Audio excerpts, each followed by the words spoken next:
ಭಾಗ್ಯಲಕ್ಷ್ಮಿ ಸೀರಿಯಲ್ನಲ್ಲಿ ಇತ್ತೀಚೆಗಷ್ಟೇ ಒಂದು ಶಾಕಿಂಗ್ ಆದಂತ ಪ್ರೋಮೋ ಬಿಟ್ಟಿದ್ರು. ಅದು ಭಾಗ್ಯಳನ್ನ ಆದಿಯೇ ರಿಜೆಕ್ಟ್ ಮಾಡಿದ್ರು. ಹೀಗೆ ಇಬ್ರು ಫ್ರೆಂಡ್ಸ್ ಆಗಿ ಇದ್ದು ಬಿಡೋಣ ಅಂದ ಆದಿ ಮುಂದೆ ಸಾಗಿದಾಗ ಇಬ್ಬರ ಕಣ್ಣಲ್ಲೂ ನೀರಿತ್ತು. ಇವತ್ತು ನೋಡಿದ್ರೆ ಮತ್ತೊಂದು ತಿರುವು ನೀಡಿದೆ.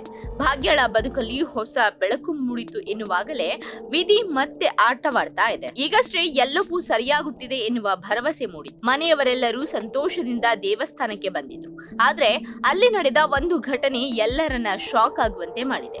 ಭಾಗ್ಯಳ ಎರಡನೇ ಮದುವೆಯ ತಯಾರಿಗಳು ಜೋರಾಗಿ ನಡೆಯುತ್ತಿದ್ದವು. ಅತ್ತೆ ತನ್ನ ಸೊಸೆಯ ಬಾಳಿಗೆ ಹೊಸ ಆಸರೆಯಾಗಲು ಮುಂದಾಗಿದ್ರು. ಆದರೆ ಈಗ ಆ ಎಲ್ಲಾ ಕನಸುಗಳು ನುಚ್ಚು ನೂರಾಗುವ ಲಕ್ಷಣಗಳು ಕಾಣಿಸ್ತಾ ಇದ್ದಾವೆ.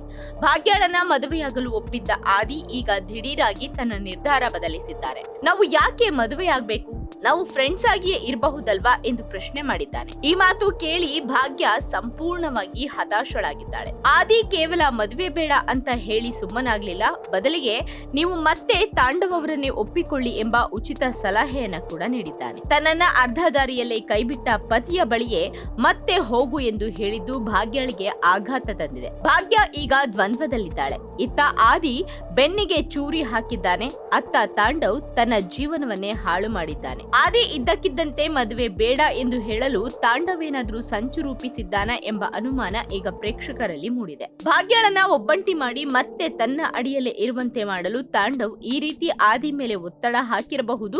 ಆದಿ ಕೂಡ ನೀವು ಮತ್ತೆ ತಾಂಡವ್ ಅವರನ್ನೇ ಒಪ್ಪಿಕೊಳ್ಳಿ ಎಂದು ಹೇಳಿರುವುದು ಈ ಸಂಚಿನ ಭಾಗವೇ ಇರಬಹುದು.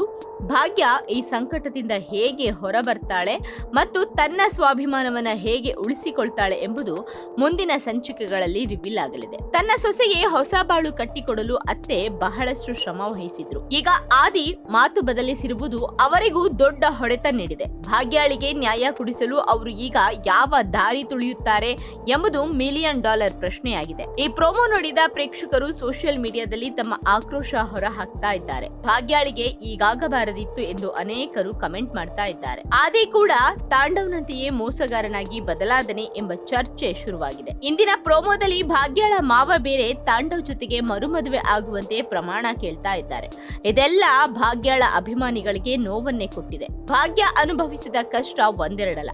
ಹೀಗಾಗಿಯೇ ಅವಳಂತೆ ಹೊರಗೆ ಇರುವ ಹೆಣ್ಣು ಮಕ್ಕಳಿಗೆ ಧೈರ್ಯ ತುಂಬುವುದಕ್ಕೆ ಕಲರ್ಸ್ ಕನ್ನಡದವರು ನಾನು ಭಾಗ್ಯ ಅಭಿಯಾನ ಶುರು ಮಾಡಿದ್ರು. ಹೆಣ್ಣು ಮಕ್ಕಳನ್ನ ಎಷ್ಟೇ ಕೆಳಗೆ ಬೀಳಿಸಬೇಕು ಅಂದುಕೊಂಡ್ರು ಅದು ಸಾಧ್ಯ ಇಲ್ಲ. ಮತ್ತೆ ಹೆಣ್ಣು ಗಟ್ಟಿಯಾಗಿ ನಿಲ್ತಾಳೆ ಅನ್ನೋದು ಅಭಿಯಾನದ ಉದ್ದೇಶವಾಗಿತ್ತು. ಆದ್ರೆ ಈಗ ಅಭಿಯಾನಕ್ಕೊಂದು ಅರ್ಥವಿಲ್ಲದಂತೆ ಆಗಿದೆ. ಭಾಗ್ಯಳನ್ನ ಯಾವಾಗ್ಲೂ ಸಂಕಷ್ಟಕ್ಕೆ ಸಿಲುಕಿಸಿದ್ರೆ, ನೋವನ್ನೇ ಕೊಟ್ರೆ ಆ ಅಭಿಯಾನಕ್ಕೆ ಅರ್ಥವೆಲ್ಲಿ ಸಿಗುತ್ತೆ ಅಲ್ವಾ?